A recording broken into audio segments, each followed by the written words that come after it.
Hello everyone, welcome to Nitya classes. Today we are going to discuss about the class 9th economics chapter 2 people as resource, जिसमें कि हम लोगों ने बहुत सारे चीज़ें फिनिश कर चुके हैं। अब हमारे कुछ लास्ट मोमेंट बचे हैं, उसको भी समझना है, जिसमें हम लोगों ने जो प्रीवियस में डिस्कस कर रखा है quality of life. Quality of life में हमने पहले एजुकेशन को समझ रखा है। अब समझते हैं हेल्थ में अगर हम लोग हेल्थ की बात कर रहे हैं तो हमें कुछ चीज़ों को ध्यान में रखना पड़ेगा। हेल्थ के लिए क्या चीज़ है, किस चीज़ को हेल्थ कहेंगे, किस कंडीशन को हेल्थ कहेंगे, तो है क्या, health of a person help him to realise his और her potential and the ability to fight illness. उसके अंदर पोटेंशियल होना चाहिए, एबिलिटी होनी चाहिए जो इलनेस से वो लड़ सके। साथ में हमें देखना पड़ेगा कि जो पर्सन के अंदर पोटेंशियल नहीं है या एबिलिटी नहीं है फाइट करने की इलनेस के साथ में, तो क्या होगा कि वो अपने लिए जितना भी ओवरऑल ग्रोथ हो सकती है, मैक्सिमम ग्रोथ हो सकती है, वो नहीं कर पाएगा। इसलिए हेल्थ को ज़रूरी है कि एक डिस्पेंसेबल थिंग्स माना जाए। इट मीन्स अति आवश्यक चीज़, क्योंकि इसी से ह्यूमन बीइंग अपनी वेल बीइंग समझ सकता है। उसके पास में जितनी अच्छी हेल्थ होगी उतना ही वो अपना भला कर सकता है। सीधी सी बात यहीं पर है। Improvement in health status of the population has been the priority of the country.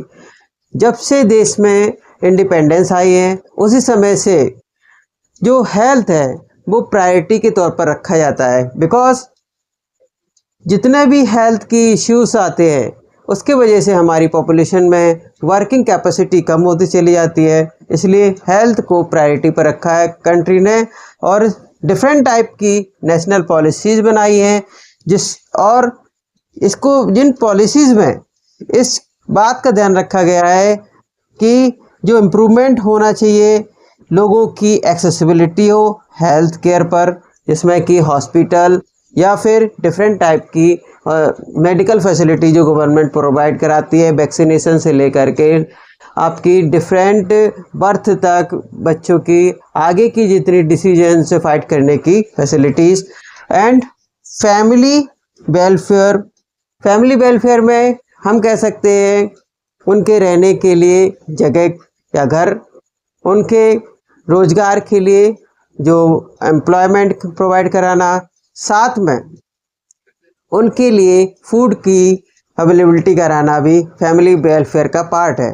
हम कह सकते हैं न्यूट्रिशनल सर्विसेज के तौर पर गवर्नमेंट जो पुअर सेक्शन है सोसाइटी का, जिसे हम कह सकते हैं कि अंडर प्रिविलेज्ड सेगमेंट है सोसाइटी का, उनके लिए फूड प्रोवाइड कराया जाता है, जिससे कि लो रेट पर या कह सकते हैं मिनिमम रेट पर उन्हें फूड मिल सके, जिसमें कि जो आपकी पीडीएस हैं, पब्लिक डिस्ट्रीब्यूशन सिस्टम है, उससे लोगों को भला हो सके।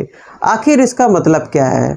मतलब यही है कि जो गवर्नमेंट में या प्राइवेट सेक्टर में जो आपके प्राइमरी सेक्टर के हों, सेकेंडरी सेक्टर के हों या फिर टर्सरी सेक्टर के हों, सभी के लिए अवेलेबल सोर्सेस होने चाहिए पीपल के, वो अच्छे हों, हेल्दी हों, जिससे कि वो कंट्री की ग्रोथ में पार्टिसिपेशन कर सके और आगे कंट्री की ग्रोथ को बढ़ा सके।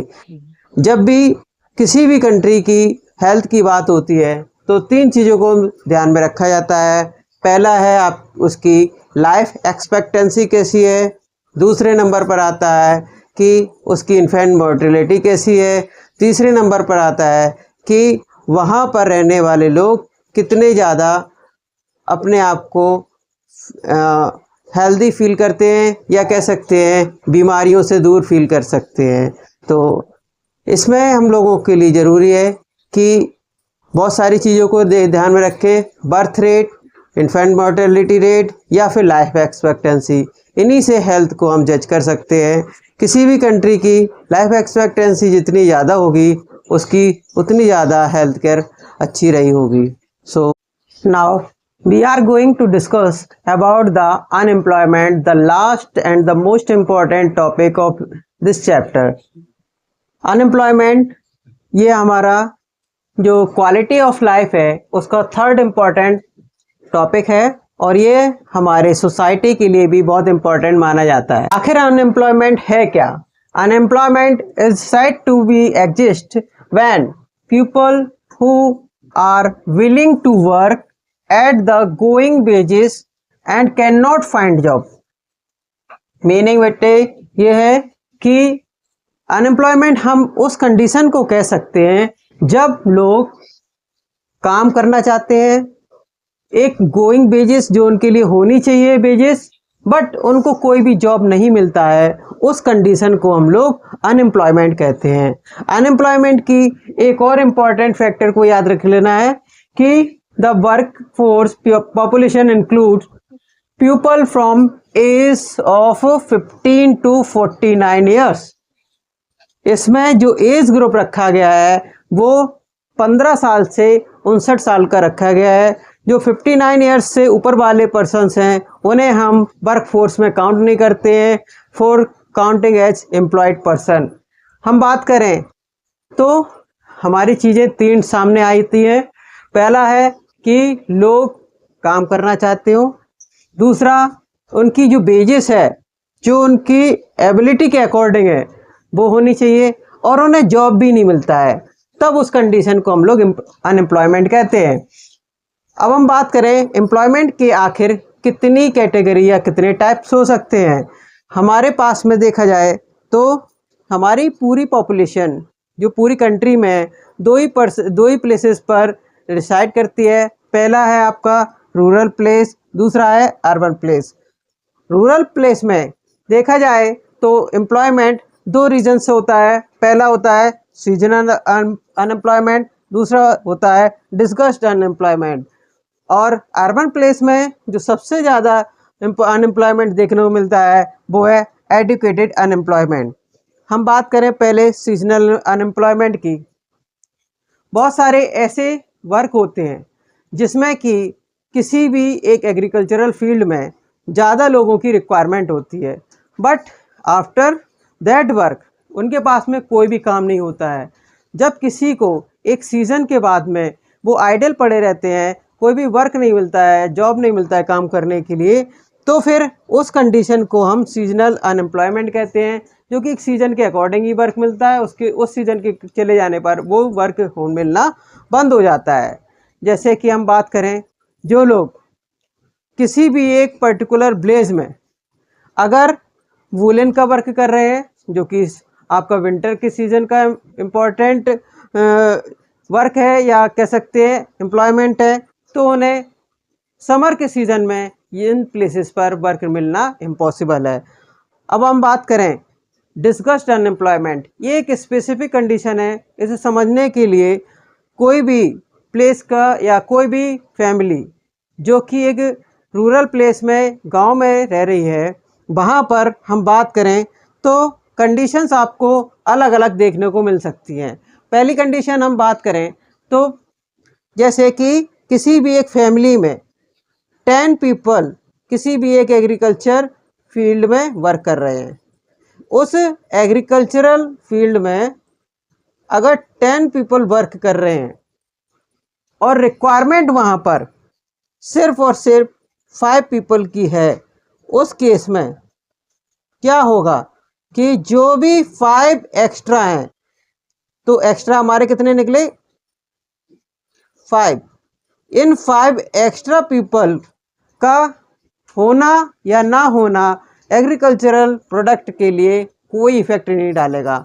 उनके प्रोडक्शन में कोई भी डिक्लाइन नहीं आएगा अगर इन 5 पीपल को उस एग्रीकल्चरल फील्ड में वर्क करने से रोक दिया जाए या उनके चले जाने पर कोई इफेक्ट नहीं पड़ेगा। लेकिन अपियरिंग ऐसा रहता है कि 10 के 10 पीपल ही पूरे एंगेज्ड हैं, सारे लोग वर्क कर रहे हैं, कोई भी अनएम्प्लॉयड नहीं है। लेकिन एक्चुअल में होता ये है कि रिक्वायरमेंट हमारे एग्रीकल्चरल फील्ड में सिर्फ 5 की है और 5 से ही पूरी प्रोडक्शन किया जा सकता है।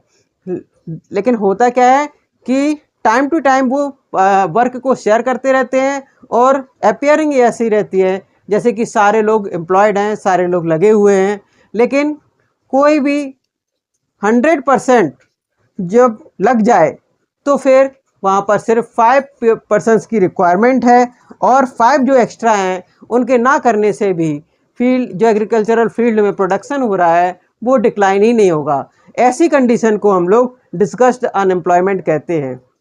एडिक्वेटेड अनएम्प्लॉयमेंट, आप देखिएगा शहरों में बहुत सारे पर्सन 10th पास, 12th पास, ग्रेजुएट और या फिर पोस्ट ग्रेजुएट देखने को मिलेंगे। इन पर्सन्स में देखिएगा कि जो नंबर ऑफ पर्सन्स जो कि अनएम्प्लॉयड हैं वो 10th वाले सबसे कम होंगे, 12th वाले उससे थोड़े ज़्यादा होंगे।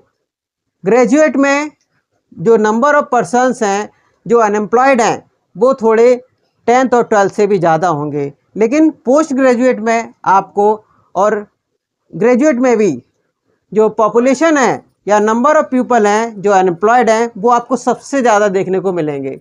रीज़न ये होता है कि जो पर्सन 10th पार करके किसी भी वर्क में लग जाता है वो एम्प्लॉयमेंट में काउंट होने लगता है। वहीं पर ग्रेजुएट के लिए कंडीशन अलग होती है क्योंकि उनकी जो क्वालिफ़िकेशन है, जो उनके अंदर स्किल है या एबिलिटी है, उसके अकॉर्डिंग वर्क नहीं मिलता है तो वो वर्क करना पसंद नहीं करते हैं, या फिर जो वर्क है उनकी जो एम्प्लॉयमेंट के बाद में जो उनको अर्निंग हो रही है उनकी कैपेसिटी या जो उनके अंदर स्किल आ चुकी है उसके अकॉर्डिंग कम है, तो वो भी एक अनएम्प्लॉयमेंट का ही पार्ट माना जाता है।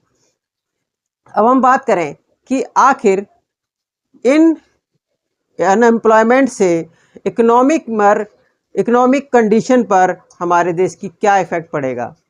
ठीक है, 1 बाय 1 हम समझने की कोशिश करें तो सीजनल अनएम्प्लॉयमेंट जितने भी लोगों का है, तो जब वो वर्क कर रहे हैं वो लोग उस समय तो अर्निंग कर रहे हैं और कंट्री की इकोनॉमिक कंडीशन में सुधार हो रहा है, लेकिन बाकी के टाइम में वो आइडल पड़े हैं और आइडल होने की वजह से अनएम्प्लॉयमेंट बढ़ता जा रहा है और इसी वजह से वो एक बर्डन की तरह काम कर रहे हैं इकोनॉमी में, ना कि एक असेट की तरह।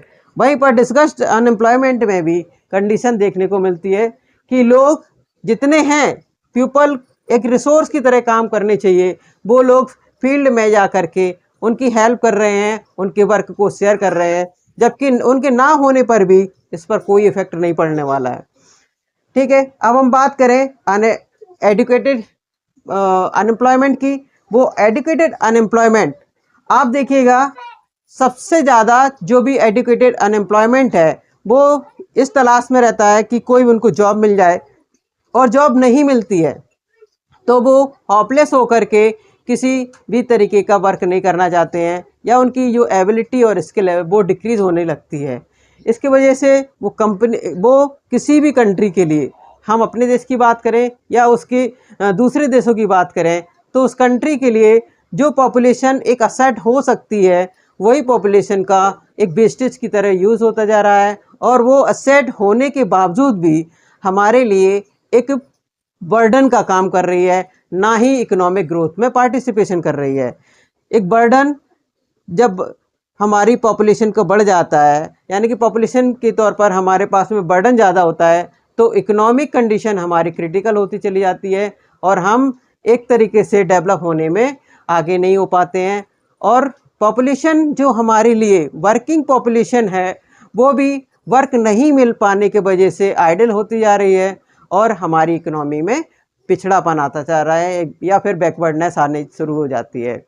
ये जो बैकवर्डनेस है या अनएम्प्लॉयमेंट है, एक कंडीशंस को और क्रिएट करता है कि ये पूरी कंट्री के लिए एक बर्डन है, एक लायबिलिटी के तौर पर काम कर रहा है। इसके वजह से जो असेट होनी चाहिए जिससे कि ग्रोथ होती है असेट से, वो हमारे लिए बर्डन है, लायबिलिटी है, जिसको पूरा करने के लिए कंट्री के जो अदर पर्सन है, जो एम्प्लॉयड पर्सन है, उनकी इनकम से ही अदर अनएम्प्लॉयड पर्सन का खर्चा चलता है, या कह सकते हैं उनका जीवन चल रहा है। इसके लिए आज हम लोगों ने जो चीज़ समझी वो बहुत ही इम्पॉर्टेंट हैं, अनएम्प्लॉयमेंट और साथ में हेल्थ।